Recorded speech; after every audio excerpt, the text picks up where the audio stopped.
KrowButAWolf Studios presents Rook and Crow. Episode 1, The Faceless Siren.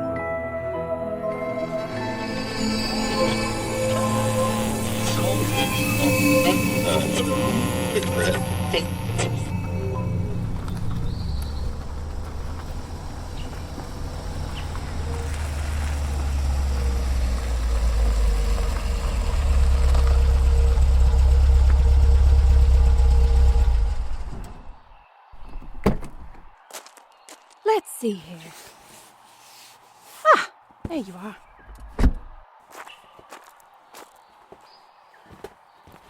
All right, which building? Okay. Edmund Groves, apartment 22. Is that a 4 or a 9? That's a 4. I think.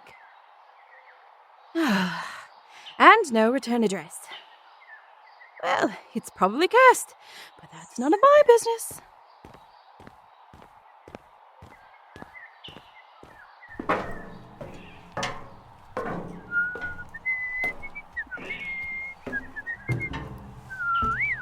Here we are.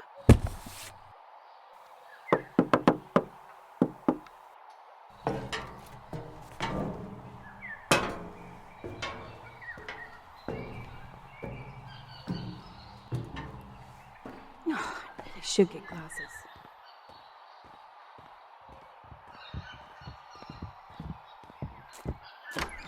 Can I help you? A package. Is it for me this time? Of course not. It never is. Yeah, I'm going to be late. Again.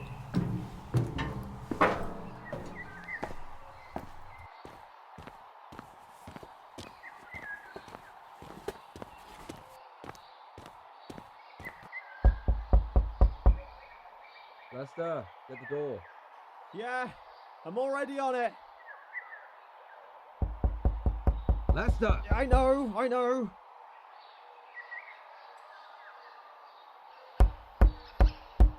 Could you just be patient for one... Oh, Quinn. Give this to your boyfriend. He's not my... boyfriend. Was that who I think it was? Yeah. She brought you this. Looks like the postal service got it wrong again. I swear, that mail carrier needs glasses. Well, who's it from? No clue.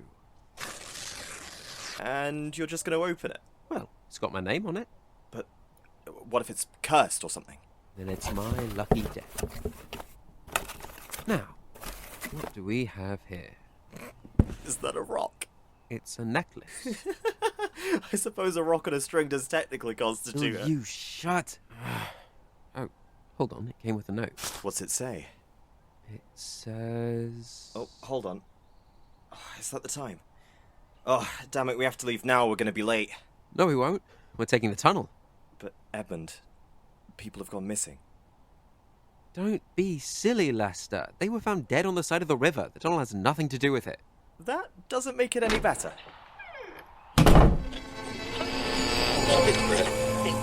I haven't completely lost my mind. This tunnel is completely safe. I use it all the time. You could have fooled me. You've been carrying that rock without realizing it since we left the flat. Have I?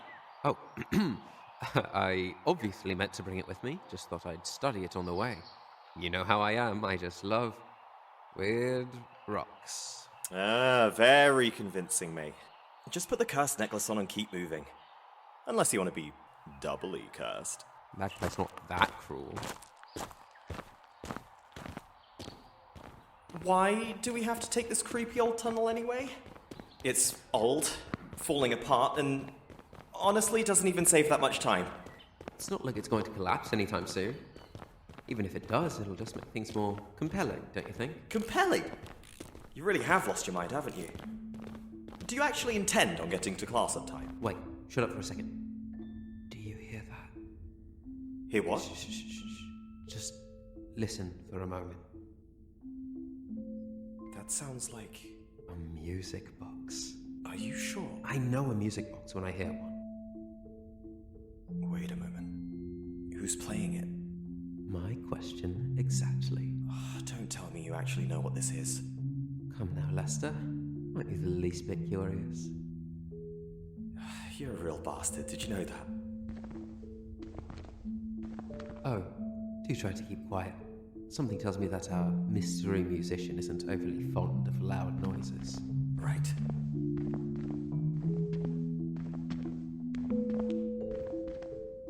Yes, your box is quite lovely, but you're blocking my way to. If I could just. Oh, hello there. That song, is it coming from your music box? Yes, your box is quite lovely, but you're blocking my way. The song is very pretty, though. Maybe I could sit and listen just for a moment. Is that Quinn? Who's that person in the robe, though? Wait, did she just repeat herself? That's no person. Damn it! Why did she choose today, of all days, to take the bloody tunnel? Wait, Edmund! Quinn, get away from that thing! Edmund? What the bloody hell are you doing down there? Damn it! It locked itself in. Edmund, what are you... I knew something wasn't right about this place. Lester, do you have a lockpick on hand? A lockpick? What do you... Oh, don't tell me you actually plan on chasing that thing. Of course I do. Now lockpick. Edmund, we can't just... Pardon the intrusion, but what's going on? Quiet. The adults are talking. Excuse me? Hold on, Edmund, did you plan for this? Is this why you suggested the tunnels? Oh, yes, Lester. I've had a feeling cryptids were involved in the disappearances somehow. This only confirmed my suspicions. And I'm sure Detective Lucero has suspected the same thing and has probably been working Where's with... your sense of adventure, mate? My sense of... Oh, I don't know, Edmund. Probably off with your sense of self-preservation. Oh, quit your whining. Will both of you shut up? Thank you. Now, will one of you idiots explain what's going on? Well, we could, but... But then you'd have to kill me. Ha ha, very funny. Now, will you please just... No, you wouldn't believe us. Okay. Well, in that case, I guess I'll just have to take this lockpick somewhere else then. That's a hairpin. This'll do. All right, Quinn, I'll humour you. Do you really want to know what's going on? Yes. Then tell me. Have you ever seen a cryptid? A what? A cryptid. You mean those invisible monsters you two pretend? That's right, Quinn. And I'll answer my question for you. You have seen a cryptid. Just now, as a matter of fact. You're actually serious. Do you think I'm that stupid? I mean... Edmund. Fine. You know what? How about we prove it to you? And just how exactly do you plan on doing that? Edmund, we can't just... Oh, yes, we can. Quinn, the monster is somewhere on the other side of that door. If you give me that hairpin, I can pick the lock and prove to you once and for all that cryptids are real. Besides, you already wanted to go through this door anyway, am I right? How did you... Do you want to get through the door or not? Fine. But try not to break my hairpin. No promises. You'll be careful with it, or you're buying me a new one. Edmund, just curious, but, why don't we just cast a spell to break down the door? Top right corner. There's a rune welded into the metal. It's an anti-magic ward. Trying to cast a spell powerful enough to get through it would cause a cave-in. Keep up, will you? Why would a maintenance door need such extreme security measures? Good question. Now, let's get this door open.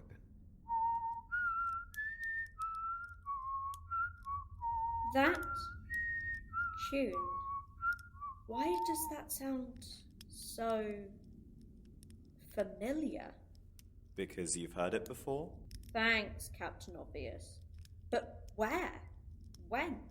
From the music box that was right in front of your face no more than 5 minutes ago. Is that supposed to be a joke? And what makes you think that, Quinn? Don't be stupid. I would remember something like that. No, you wouldn't. Quinn, do you know what a cranker is? Is that some kind of weird slur? No, he's talking about a cryptid. One of the Faceless, to be precise. Though, to be fair, there's a few cryptid names that sound like slurs. Well, at least the ones that happen to irritate Harper J. Rook the most. Who? They are the founder of cryptozoology. You know, just wrote every official cryptozoology textbook in the 5 realms and led the first expeditions into the Darklands. No big deal or anything. Edmund's a bit of a fanboy, if that wasn't obvious. I'm not a fanboy. I just appreciate the craft. Now, back to the Faceless. They're a category of cryptid that literally have no face. No face means no mouths, so they prefer to feed on mana. They think it's more sustainable or something. Oh, really? Did they tell you that themselves? Oh, yeah. Cryptids are quite intelligent. Some might even have a wider vocabulary than Edmund. Yes, very clever, Lester. Rumour has it that they found a dictionary somewhere in the Darkland ruins. Jokes aside, many cryptids are indeed capable of coherent speech. Not the Faceless, of course. No mouths and all that.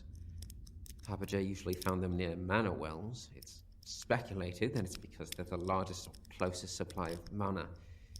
In his recorded journals, Harper was able to document... Bloody hell, this look is damn near impossible.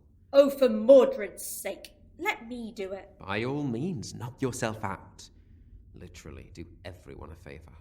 Wouldn't that just be lovely? Well, you should be grateful we got here when we did. If we hadn't, you might have been another lifeless husk found in the river off campus. Despite Edmund's arrogant attitude, I'm inclined to agree. The Faceless aren't known for their friendly disposition. I've got a question for you. Why can't I remember this, Faceless? Don't be daft, Quinn. You broke the most infamous rule of cryptids. Don't look away, or you'll forget everything. Oh, now isn't that just convenient? Got it! Told you it wasn't that hard. What in Merlin's name? After you. How? Best not to ask questions, mate. If I miss Lucero's lecture because of you two, I'm telling him that you kidnapped me. Wouldn't be the first time. Do I even want to know what that means? Best not to ask questions. Right.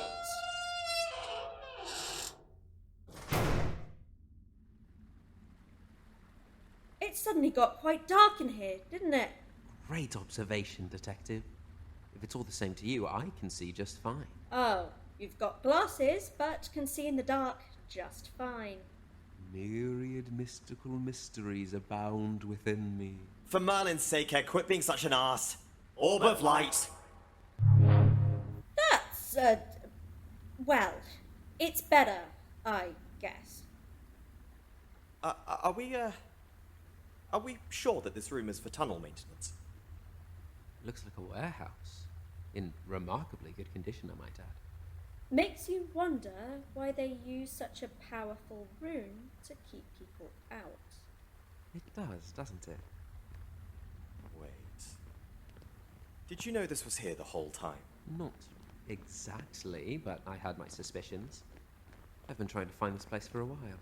You've been looking for an abandoned warehouse. It's not a warehouse. It's an underground canal dock. What makes you say that? Oh, I don't know, Lester. Maybe the shipping crates and the sound of running water. Touché. Wait, are you saying that there's an underground river running right beneath the forest? It's a canal, Lester. Runs underneath the whole town. If I had to guess, this is a remnant of the alchemical trade scandal of 1142. The... what? 10 years ago, there was a surplus of illegal alchemy products making circulation in major cities around the Archstone. Civil authorities discovered these underground dockyards, mostly by accident, where smugglers were transporting illegal alchemy products all the way from the Darkwood Mountains to Cullersport. I remember hearing about that. Lucero mentioned that he organised several raids in suspicious locations near the campus, including this tunnel. But Lucero showed me the case file, and this tunnel was reportedly empty. Oh, yeah! Kind of a big thing to forget, if I'm honest. But couldn't they just follow the river with a boat or something to find this place? Of course, but the smugglers set up a cheeky magic barrier to prevent that exact scenario. Only certain people or objects are allowed to pass through it. It also cancels out most tracking runes that manage to get through. How do you know all this? I never read that in any history textbooks. Myriad mystical mysteries abound within me. I have connections, all right? Oh, that's not suspicious at all. How do you know about this, then? You might say that I have connections. You walked right to that one, mate. Oh, shut up! Wait, why the hell did Lucero show you confidential police records? Well, what was that? Ah, I believe that would be the reason why this particular doc was never found. Care to elaborate? Better to show you. Lester, open that crate for me, will you? Oh, why do I have to do it? Because you've got a pry bar next to you, and you're the closest. Fine. Whatever. As I told you before, the Faceless are drawn to mana like moths to a flame. Wait. Edmund, you're brilliant. Why is he brilliant? Most illicit alchemy supplies have an overabundance of mana. Makes them incredibly volatile. An underground dockyard stocked to the brim with such an abundant supply of mana would be the perfect place for one of the Faceless to hide. Oh, now that alchemy is involved, you're suddenly an expert. You didn't even know what this place was not 10 minutes ago. I just gave you a compliment, and that's the thanks I get.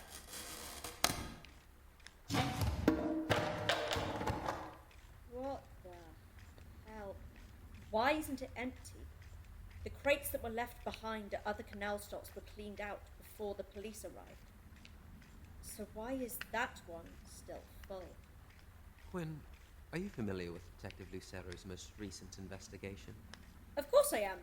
I read the file, newspapers, that is. Bodies of dock workers show up on the side of a river. People who've been missing for a decade and dead just as long. We live nowhere near any major lakes or oceans. So where do you suppose they came from? From the canal docks. They must have died before they could clear out. But why do you two look so pale all of a sudden? Quinn, don't turn around. But Shh! If you talk too loud, it'll only piss it off and it'll start to play faster. is that bad? It's very bad, Quinn. The faster it plays the song, the sooner it'll end. And when that happens, we'll end up just like the canal workers. And if you turn around, you'll forget everything that happened within the last 5 minutes or more. You mean that Cranker, or whatever you called it, is going to drain our mana too? The song, Edmund. I know, Lester, keep your voice down. But no, it won't, Quinn. Not if I have something to say about this. So, just walk towards us, very slowly. Okay. I'm trusting you on this, Edmund. Listen, Quinn. Cryptids are a special kind of monster. They can't harm you without meeting certain conditions. As long as you do what we say, you'll be just fine. So, they've got rules, and we're fine if we follow them. Hey, eyes over here and keep walking this way. Yes, they have rules, but it's a two-way street. We can't harm it without meeting certain conditions of our own. If we attack it head-on, all bets are off. We can do anything it wants at that point. That rule applies to all cryptids. Well, most of them. But if you let a cryptid achieve its conditions, in the Cranker's case, its song, then things become much more dangerous. That's all thanks to that music box. Mana is, at its core, the essence of magic. Thus, the essence of life. If we stop producing and using mana, all living, magical beings would die. Most of the ingredients we use in potions these days have stagnant mana. That's why the stuff in these crates are illegal. still produce mana, which means they're still alive. But they're just plants, right? Yeah, mostly. But you aren't. With every crank of that music box, it slowly sucks the mana out of whatever it targets, which is probably all of us, but mostly you. So we need to stop this thing from finishing its song, or we're all dead. Again, mostly you. I really don't think that's helping. I'm just making sure she's aware of what's at stake. Now keep in mind, Quinn, that it's immune to all malicious forms of magic and, for all intents and purposes, physically invulnerable. Is it starting to feel real yet? I think I'm with Lester on this one. Besides, it's hard to believe it's real when I can't even look at it. Just one peek wouldn't hurt, would it? Yes, it would, for several reasons. For starters, it consumes your mana even faster if you're looking at it, especially if you're its target. This rule doesn't apply to the alchemy supplies because they don't have eyes, which makes them an easy meal, in a manner of speaking. So, in theory, if I poked out Edmund's eyes, the cranker would suck the mana right out of him. I could always test that theory out on you if you'd like. No, I'm good. So, we just need it to stop playing music, right? Right. Edmund startled it by shouting at you earlier. We could always try shouting at you again. Down! What did you slap me for? To prove a point. I'm going to do it again. Right now, actually. What? Keep your hands to yourself, you brute! Why'd you stop me? Was I supposed to just let you slap me again? Do you understand why I did it? No! My first slap. Why'd it land? Because you caught me by surprise. Good. Consider it an object lesson. Slapping me was an object lesson. I don't know about you, but I feel quite educated. Do you understand this, maniac? Well, not entirely, but I don't want him to slap me too. That's not the... Look, the reason the cranker ran off the first time was because I caught it off guard. Screaming now will only piss it off. Add to the fact that discussing our plans to stop its music, when it's right bloody there, kind of defeats the purpose, doesn't it? But why should we stop it? Isn't the song just so beautiful? Pardon? It doesn't sound that dangerous. And it's playing such pretty music. If I could just take a quick look at it. Oh, I wouldn't do that if I were you. But why not? It seems the Siren's finally getting to her. I tried to warn you.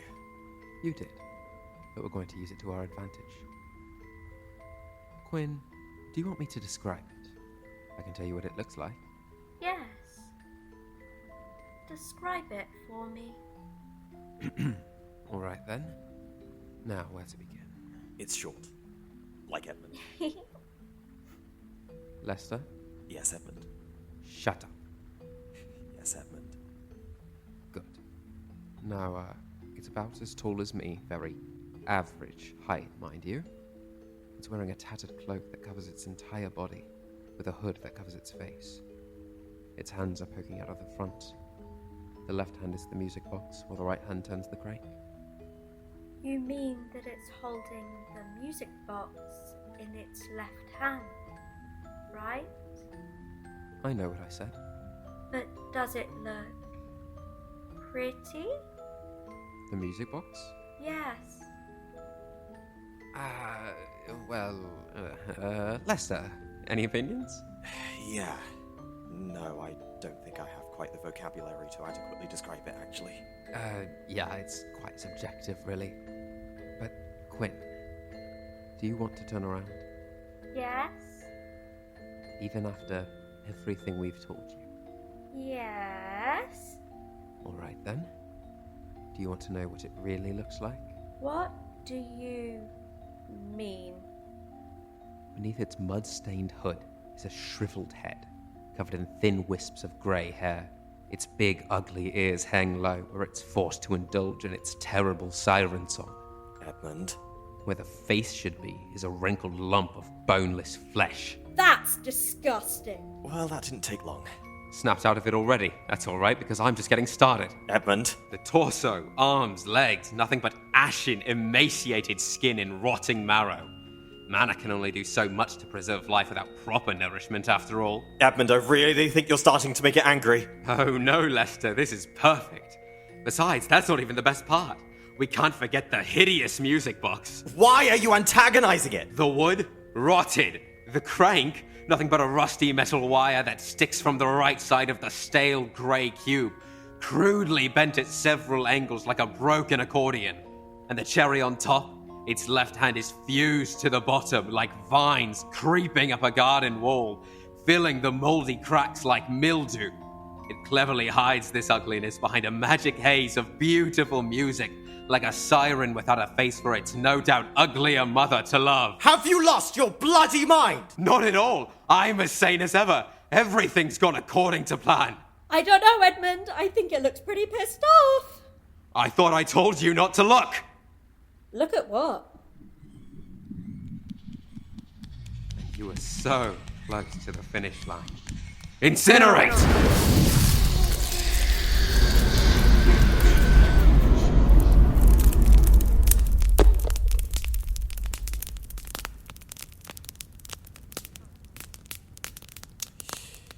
That was a bit anticlimactic, wasn't it? What the hell did you just burn? It smells awful. That would be the cryptid I specifically told you not to look at. I thought you said that you were going to prove to me that cryptids are real. Then you just conveniently burn it up before I can see it? And I'm just supposed to believe. Well, in Edmund's defense, the timing was a bit unfortunate, but he did antagonize the thing, so I think one at a time, please. This feels almost scripted. Right? Okay, look. There's not really a whole lot of time to explain, so we'll have to do that later. For now, we need you to run to campus and tell Detective Lucero that we found one of the underground canal dogs. Bring him right back here. Drag Professor Magpie along with you if you can. We'll wait right here until you get back. Can you do that, Quinn? Sure. There's no need to explain a thing. I'll get right to it. After all, why not? You're just making me your little errand girl. Don't mind it at all. Bastard. Don't touch anything while I'm gone. We won't. I'm looking at you, Lester. Why me? I'm an alchemist, not a criminal. Could have fooled me.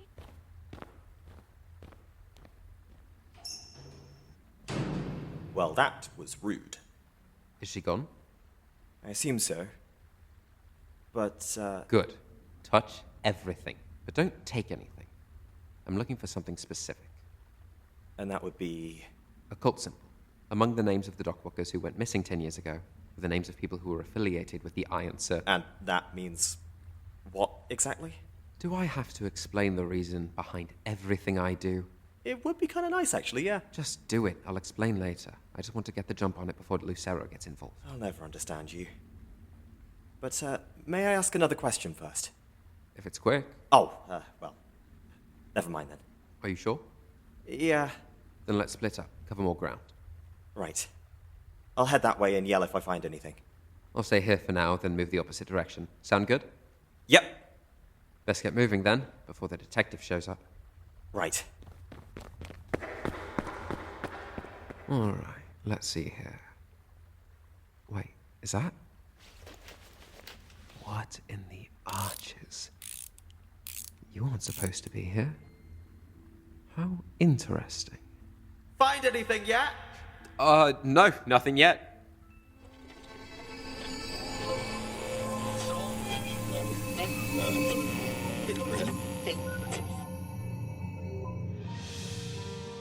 That concludes today's episode of Rook and Crow, a podcast created and produced by Ashton Vickers and KrowButAWolf. Writing and editing for this episode was done by Ashton Vickers and Sam Hallack. Voice talents were provided by Sarah Smith, Juniper Lee Thalia Watkins, and Charlie Griffen, with original music made by James Donovan, and audio editing done by Quinn Polley, Charlie Griffen, Ray McGraw, and Moss Galen. Additional voice talents were provided by Ray McGraw and Tristan Fane. If you would like to support our studio, follow us at KrowButAWolf on YouTube, Spotify, and anywhere where podcasts are found. If you want to help us make future episodes, consider donating to our Patreon. Follow Crow and Wolf Studios on Instagram, Twitter, and TikTok if you would like to stay up to date with our progress of future episodes and get access to exclusive bonus content. Thanks for listening.